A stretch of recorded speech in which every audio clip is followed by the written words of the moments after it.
Hello guys, कैसे हैं आप सभी। तो जैसा कि आपको पता है कि हमने क्लास 8th की एनसीईआरटी स्टार्ट की हुई है, जिसके 4 चैप्टर हम कवर कर चुके हैं।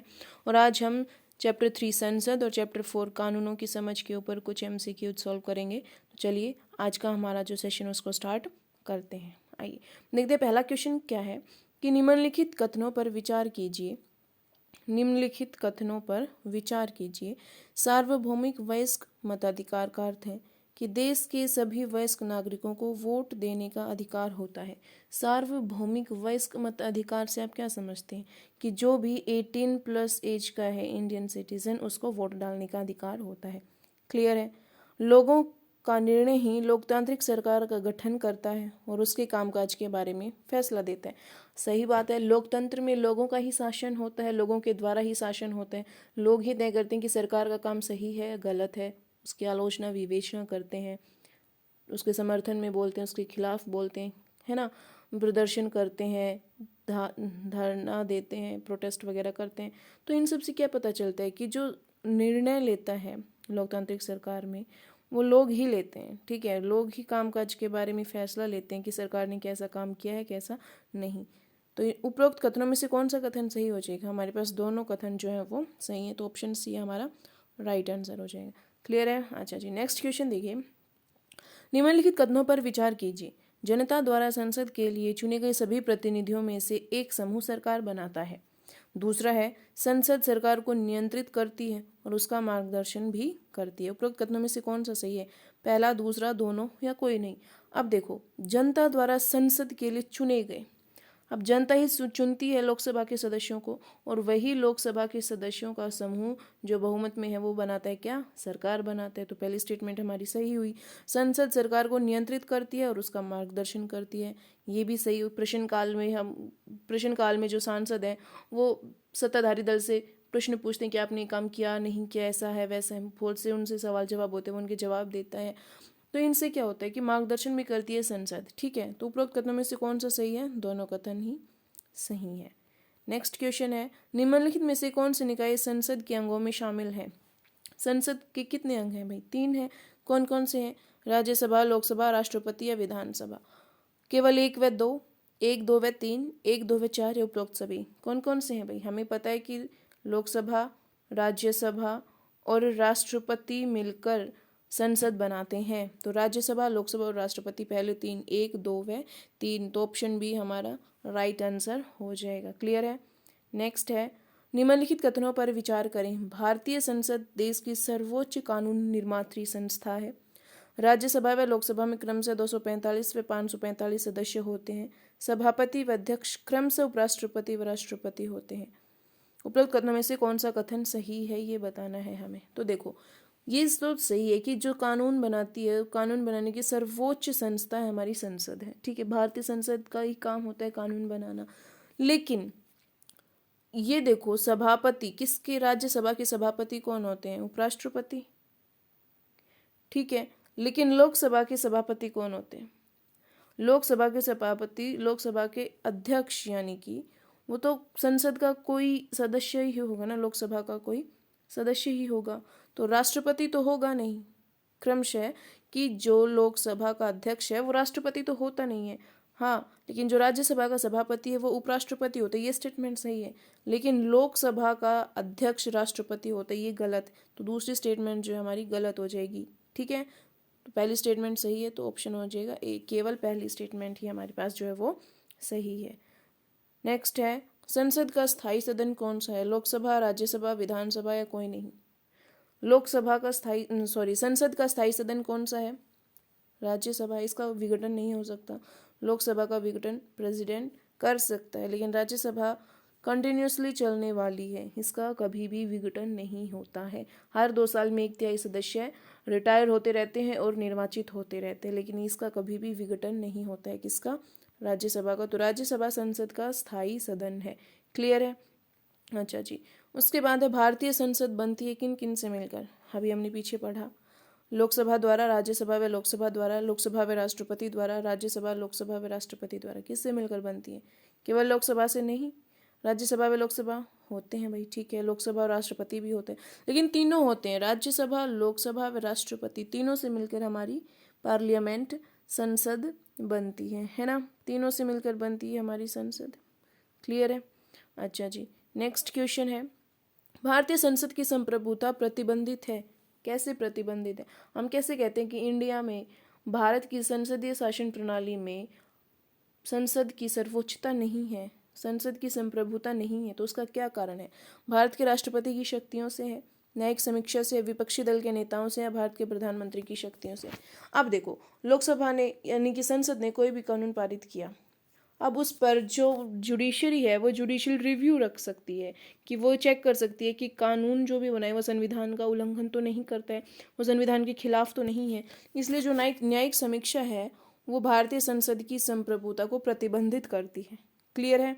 संसद की सर्वोच्चता नहीं है, हमारे भारत में संविधान की सर्वोच्चता है, इसलिए संसद पर न्यायिक समीक्षा से संसद की संप्रभुता को प्रतिबंधित किया जाता है। क्लियर है। अच्छा जी, उसके बाद संसद के कितने सत्र होते हैं? कौन कौन से सत्र होते हैं भाई संसद में? बजट सत्र, मानसून सत्र, शीतकालीन सत्र, उपरोक्त सभी तीनों सत्र होते हैं। बजट सत्र भी होते हैं, मानसून सत्र भी होता है और शीतकालीन सत्र भी होते हैं। तो 3 सत्र होते हैं संसद के। ठीक है। नेक्स्ट क्वेश्चन है, निम्नलिखित में से कौन भारत में कानूनों को बनाता है? राष्ट्रपति बनाता है, लोकसभा व राज्यसभा बनाती है, उच्चतम न्यायालय व उच्च न्यायालय बनाता है, राष्ट्रपति और मंत्रिपरिषद बनाती है। कूट है, केवल राष्ट्रपति, केवल लोकसभा व राज्यसभा, दोनों, पहला और दूसरा दोनों, या तीसरा और चौथा। वो कौन बनाता है कानून? देखो, सबसे पहले संसद के किसी भी सदन में कानून को प्रस्तुत किया जाएगा, चाहे वो लोकसभा हो चाहे वो राज्यसभा हो, दोनों में स्वीकृति मिलने के बाद उसको प्रेसिडेंट के पास ले जाया जाता है। जब प्रेसिडेंट उसको स्वीकृति दे देता है तभी कोई विधेयक क्या बनता है? कानून बनता है, एक्ट बनता है। क्लियर है। तो कानून कौन बनाता है? राष्ट्रपति, लोकसभा और राज्यसभा तीनों मिलकर। तो ये दोनों मिलकर क्या बनाएंगे हमारे पास? कानून। तो हमारा ऑप्शन हो जाएगा सी, केवल 1 व 2। क्लियर है। अच्छा जी, उसके बाद है, राज्यसभा में मनोनीत सदस्यों की संख्या कितनी होती है? राज्यसभा में मनोनीत सदस्यों की संख्या कितनी होती है? तो राज्यसभा में 12 मनोनीत सदस्य होते हैं। ठीक है। टोटल कितने होते हैं? 245। उसमें से 12 कितने होते हैं? नॉमिनेटेड होते हैं, जिन्हें प्रेसिडेंट चुनता है। ठीक है। अच्छा जी, उसके बाद है, गैर धन विधेयक पर संसद के हर सदन में कितने वाचन होते हैं? हमने चैप्टर में पढ़ा था कि गैर धन विधेयक का मतलब क्या होता है। गैर धन विधेयक का मतलब होता है साधारण विधेयक, है ना। गैर धन विधेयक यानी कि साधारण विधेयक। तो साधारण विधेयक को कानून बनाने के लिए संसद के हर सदन में कितने वाचन होते हैं, कितना क्या क्या प्रोसेस चलता है? तो हमने पढ़ा था कि पहले जिस सदन में प्रस्तुत किया गया है उसमें भी 3 पाठन होंगे, 3 वाचन होंगे। ठीक है। फिर उससे स्वीकृति मिलेगी तो दूसरे सदन में भी 3 पाठन होंगे। तो कितने होते हैं? 3 होते हैं। उसके बाद प्रेसिडेंट के पास जाता है। क्लियर है। अच्छा जी, संसद सदस्य को उसकी सदस्यता से निलंबित कर दिया जाएगा यदि वे लगातार कितने दिन सदन में अनुपस्थित रहे। तो अगर वो कंटिन्यूसली कितने दिन सदन में अनुपस्थित रहता है तो उसकी सदस्यता को निलंबित कर दिया जाएगा। 365 दिन, 45 दिन, 60 दिन या 90 दिन। अगर कोई भी संसद सदस्य लगातार 60 दिन अगर वो संसद में अपसेंट रहता है तो उसकी सदस्यता को निलंबित कर दिया जाएगा। क्लियर है। कितने दिन? 60 दिन। ओके। नेक्स्ट है, भारत में संसदीय शासन व्यवस्था कहाँ से ली गई है? अमेरिका से, रूस से, फ्रांस से या ब्रिटेन से? कहाँ से ली गई है हमने भारत में संसदीय शासन व्यवस्था? अमेरिका से नहीं, अमेरिका में तो कैसी अध्यक्षात्मक शासन प्रणाली है। हमने कहाँ से ली है? हमने ब्रिटेन से ली है। ब्रिटेन में संसदीय शासन प्रणाली है और हमने ब्रिटेन से ही ली है। क्लियर है। लेकिन यहाँ इन दो, भारत और ब्रिटेन की संसदीय प्रणाली में असमानताएं भी हैं, वो हमने चैप्टर में पढ़ी थी, क्या क्या असमानताएं हैं, है ना। हमने अमेरिका की अध्यक्षात्मक प्रणाली के साथ भी संसदीय प्रणाली को कंपेयर करके देखा था। तो जिन बच्चों ने भी सेशन नहीं देखे वो पिछली वीडियो को ज़रूर देख लें। ठीक है।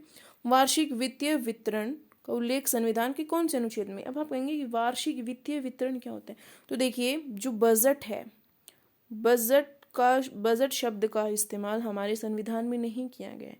तो बजट को संविधान में वार्षिक वित्तीय वितरण कहा गया है। तो इस बजट का उल्लेख संविधान के कौन से अनुच्छेद में है? 111 में, 104 में, 180 में या फिर 112 में? कौन से में है? 112 में वार्षिक वित्तीय वितरण का उल्लेख किया गया है। क्लियर है। नेक्स्ट है, रेलवे बजट को केंद्रीय बजट में कब समाहित किया गया था। देखो, पहले क्या था कि रेलवे बजट और केंद्रीय बजट अलग अलग होते थे। ठीक है, भारत सरकार में दो बजट होते थे, एक होता था रेलवे बजट और एक होता था केंद्रीय बजट।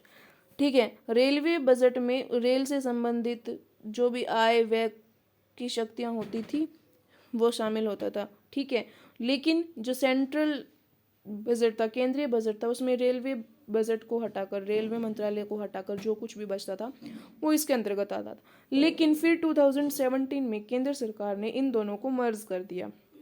ठीक है, अब केंद्र सरकार ने रेलवे बजट को केंद्रीय बजट में समाहित करने का निश्चय किया। तो कब किया? रेलवे बजट को केंद्रीय बजट में कब शामिल किया गया था? 2017 में। 2017 से पहले रेलवे बजट और केंद्रीय बजट अलग अलग होते थे, लेकिन 2017 में इन दोनों को एक दूसरे में जोड़ दिया गया है। ठीक है, नेक्स्ट है, एक वर्ष में कम से कम कितनी बार संसद की बैठक होनी चाहिए?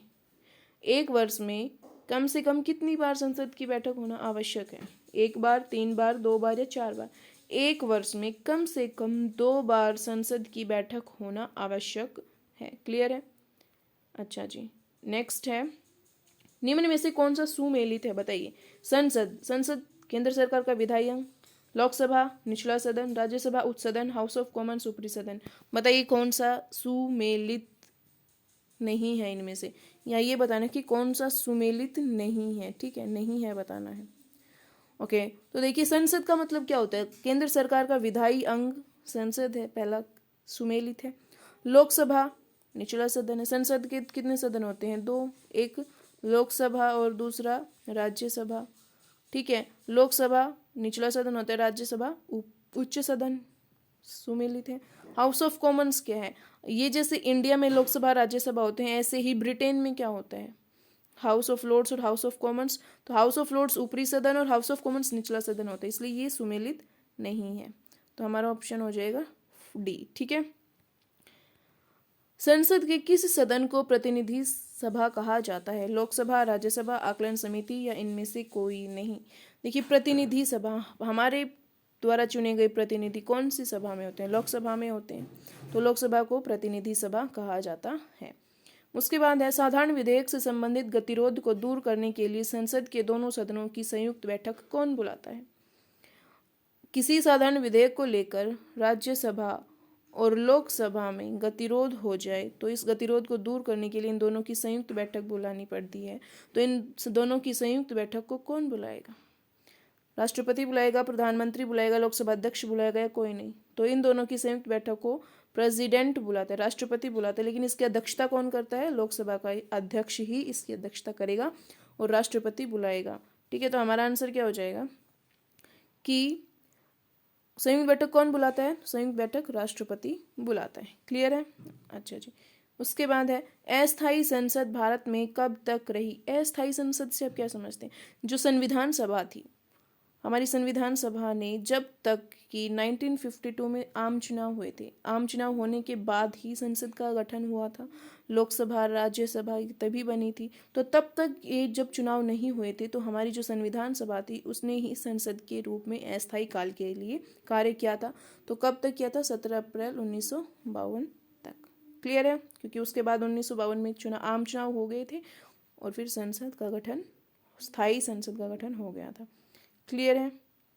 देखिए, हमने क्या क्या देखा इस चैप्टर में। इस पूरे सेशन में हमने पढ़ा संसद के बारे में और कानून के बारे में कि संसद क्या है, किन किन से मिलकर बनती है ना, कौन कौन सदस्य होते हैं, संसद के कितने अंग होते हैं, हमने ये सब जाना। कितने सदस्य होते हैं, कौन उसका अध्यक्ष होता है, राज्यसभा का अध्यक्ष, राज्यसभा का सभापति तो उपराष्ट्रपति होता है, लेकिन लोकसभा का अध्यक्ष राष्ट्रपति नहीं होता, इसलिए ये हमारी स्टेटमेंट गलत हुई थी। संसद का स्थायी सदन राज्यसभा है। भारतीय संसद राज्यसभा, लोकसभा और राष्ट्रपति द्वारा बनती है।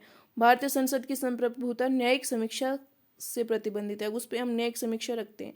जो सुप्रीम कोर्ट है वो जुडिशियल रिव्यू रखता है पार्लियामेंट के ऊपर, इसलिए वो संप्रभु नहीं है, उसकी सर्वोच्चता नहीं है। संसद में 3 स्तर होते हैं, बजट सत्र, संसद के कितने सत्र होते हैं भाई? 3 होते हैं, बजट सत्र, मानसून सत्र और शीतकालीन सत्र।